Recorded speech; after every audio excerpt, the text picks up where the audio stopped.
Petite question, Oui. tu regardes quoi en ce moment? Alors, je viens de commencer 1899. Hmm. Je n'ai regardé qu'un seul épisode pour vous dire. Ouais, non, mais ça vient de Euh, sortir. Alors, on est.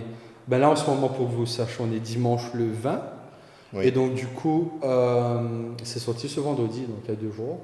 Donc, oui. ok, Je ça. n'ai pas vraiment eu le temps justement de regarder plus. Ok. Bon, Mais, après, avec les réalisateurs, donc les réalisateurs s'appellent. Je sais que le gars s'appelle Baran Booda, mais la femme, c'est John Shefri. ouais, Bon, c'est prononcé voilà. Yanché Fréché. Ouais, exactement. Yanché Fréché. Ah, non, ouais, voilà. Fréché, ouais. Euh, ouais, mais tu as regardé Doc Malheureusement, je n'ai pas pu regarder Dark du tout ou jusqu'ici. tu as, Non, non, non. même pas? Peut-être un petit bout, vraiment, un premier épisode, Ok. un petit bout. Alors, Mais moi je vais parler de Doc parce que j'ai pas encore commencé 1899. d'accord. Euh, ils sont excellents. Pour moi, Doc est l'une des meilleures séries qu'il y a. Bon, Mhm, c'est lourd, c'est très lent, mhm. euh, mais ça reste parmi les meilleures séries qui existent pour moi personnellement. Lourd et dans ça ne fait pas peur parce que quand on regarde par exemple Better Call Saul, je ne sais pas si tu as regardé, Alors, j'ai commencé, mais je m'étais arrêté. Une fois que je me suis arrêté, j'ai pas pu reprendre. ça a été difficile. Mais en Voilà. fait, le truc c'est que c'est beaucoup plus lent que Breaking Bad, Ok. mais c'est extrêmement intense. Hmm. C'est pour ça que je te dis que la lenteur, la lourdeur, ça ne fait pas peur. Donc je pense que je vais regarder Dark également. Ok, ok. Ouais. Parce que Doc, enfin pour moi personnellement, Doc, il y a. Alors ce que j'aime, c'est que. Bon, ça je vais pas spoil, parce que pour moi, vu que c'est un truc que j'aime énormément, je vais pas spoil Doc. C'est que tu. Même si c'est sorti, hein, ça fait très longtemps, mais Mhm. si vous n'avez pas encore regardé, regardez au moins les 4 premiers épisodes. Donc, 4 premiers épisodes, parce que le premier, le deuxième, ça donne un peu de contexte sur les personnages. Je crois au troisième ou quatrième, là, ça commence vraiment. Et je Ok. t'ai déjà dit ça, pour moi, Doc, c'est le Stranger Things adulte. Donc, ça prend le concept de Stranger Things et Mhm. met-le vraiment en termes adulte, vraiment. Donc, dans le sens que, psychologiquement, pour moi, c'est beaucoup plus violent. C'est plus profond aussi, C'est, j'imagine. oui, bon, beaucoup Ok. plus, tu vois. Et c'est vraiment des choses où tu t'assois après un épisode, des fois, tu te dis, waouh, ok, pourquoi ils ont fait un truc pareil? Tu vois, tu te dis vraiment, si tu te mets à la place du personnage, ça fait peur, ça fait mal. Je te laisse regarder. Pas de On en problème. reparlera peut-être un jour. Mais Dog, pour moi, est l'une des meilleures séries.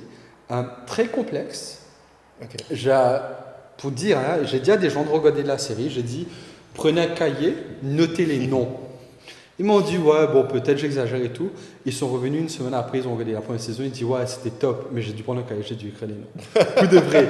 Et faire un petit map de qui est qui ou quoi que ce soit. Tu comprendras D'accord. parce qu'il y a beaucoup de personnages. Euh, il, il faut impérativement faire ça.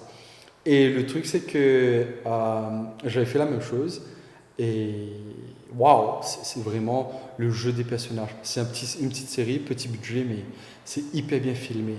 La cohérence du tout, parce que c'est vraiment Mhm. du début à la fin, pour moi personnellement, tout est cohérent. C'est une série extraordinaire que je trouve personnellement. Et donc du coup, ben, 1899, j'attends avec impatience. Comment tu as trouvé le premier épisode en lui-même? Alors, pour moi, le premier épisode, c'est.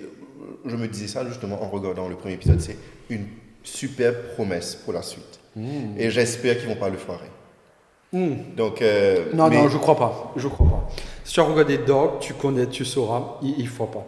Pour moi, Dog, D'accord. première saison, tu te dis, ok, c'est top. Bon, comment ils vont faire mieux que ça? Deuxième saison, ils vont mieux. Tu te dis, ok, Non, mais. impossible qu'ils fassent mieux. Tu arrives au dernier épisode, ça va être un cliffhanger, tu genre, et ça finit avec une super saison. Donc, Mais le truc, c'est que dernière saison. tu me disais que Dark, il faut quand même s'accrocher les 4 premiers épisodes. Ouais.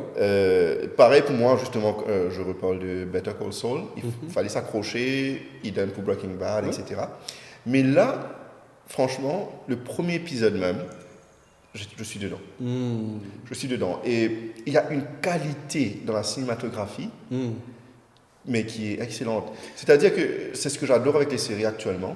C'est c'est une qualité de cinéma, Oh. déjà. Alors, pour te dire ce qui apporte ça maintenant, euh, tu as déjà entendu parler de ce qu'ils appellent dans l'industrie d'effets spéciaux volume. Oui, c'est une espèce de salle. Et... Exactement. Donc, oui. dans Au Mandalorian, je crois qu'ils ont fait ça. Exactement. Mandalorian, whatever. Peu importe comment tu dis ça.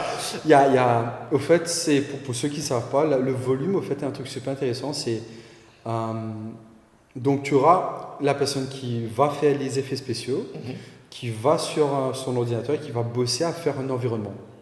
Donc vraiment un environnement qui ressemble au réel. En fait, au détail près, tout est presque réel dans cet environnement-là. Et ils vont créer tout cet environnement comme un jeu vidéo. Donc les jeux vidéo, tu peux aller dans n'importe quelle direction et à chaque fois que tu regardes les éléments qu'il y a autour de toi, ben, tu peux le voir de différentes façons. Ça bouge, oui. Donc c'est pas un truc statique, tu peux vraiment bouger dans cet espace. Et donc du coup, ils ont créé ça. Tu me coupes pas. Donc, du coup, j'ai vu, tu allais me couper, me coupe pas, je vais perdre le fil de ma pensée. Allez, vas-y. Donc tu as le volume. Et au fait, le volume, c'est tout plein d'écrans. Et ils vont te mettre, au fait, dans cet espace où ils veulent que tu sois. L'acteur sera Donc, par exemple, tu vas être dans un désert, ils vont mettre du sable sur le stage, et ensuite tu auras l'écran, et tu ne verras pas la transition, au fait, en caméra. Et ce qui est magnifique avec le volume, contrairement, voilà, c'est la lumière, au fait.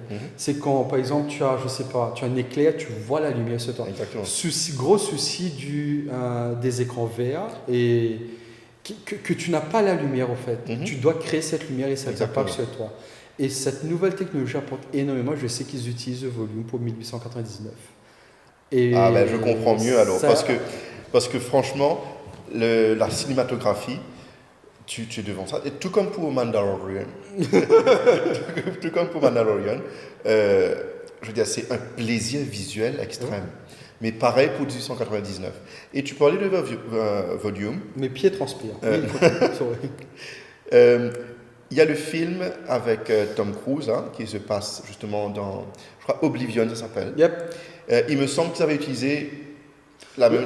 Je ne sais pas si c'est la même technologie, mais en tout cas, c'est ce qu'ils avaient fait pour l'espèce de studio qu'ils avaient dans les nuages. Ok. Ouais, ils avaient fait ça. Je pense qu'il y avait ça. Alors, peut-être c'est une grosse bêtise, je ne sais pas de quoi je parle. Je ne sais vraiment pas de quoi je parle. C'est une grosse bêtise, je dis. Ok.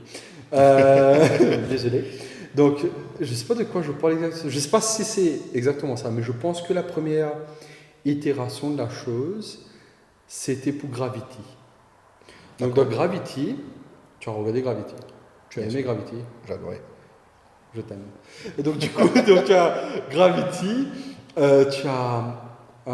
il n'y avait pas ce volume à l'époque, mais ce qu'ils avaient fait, qui était excellent, c'est qu'ils avaient utilisé des flashs de lumière, en fait. Et ce qui se passe, c'est que quand tu as Sandra Bullock qui se perd dans l'espace, elle tourne, en fait. Donc, à un moment, tu as soleil, pas soleil, pas... Tu vois ce que je veux dire? Et il y avait ces flashs dans le studio, en fait. Et je pense que c'était peut-être ça le début. Je ne sais pas, franchement, je n'ai aucune connaissance, mais c'est peut-être le début de cette technologie qu'on a aujourd'hui. Et je sais que Nolan aussi avait fait la même chose pour Interstellar, où les acteurs étaient devant, au fait, le soleil et tout, il y avait ce grand écran-là, dans le cockpit, et donc, du coup, tu pouvais voir le reflet sur le tout. Oui. Ça a ce petit côté réaliste. Donc, je sais, ça a peut-être été l'origine, mais aujourd'hui, c'est extraordinaire. Oui, extraordinaire. Mais justement, 1899, si tu me dis qu'ils ont utilisé le volume, ils l'ont très très bien utilisé. Oui, c'est sûr. Je crois qu'il y a un making-of qui est sorti de quelques minutes sur la chaîne de Netflix sur YouTube. Allez le regarder, va le voir parce que c'est excellent. Ils parlent de ça un peu plus si je ne me trompe pas. Parce que j'ai vu une photo, je me suis dit, ils ont utilisé le volume. J'avais lu un article dessus. Donc, voilà. Si vous avez aimé cette vidéo, sachez qu'il y a une version beaucoup plus longue sur YouTube. Le lien est en description. Et voilà, merci beaucoup d'avoir regardé. Merci beaucoup à vous. Et dites-nous en commentaire si vous avez aimé la vidéo. Voilà. Et un pouce. Merci.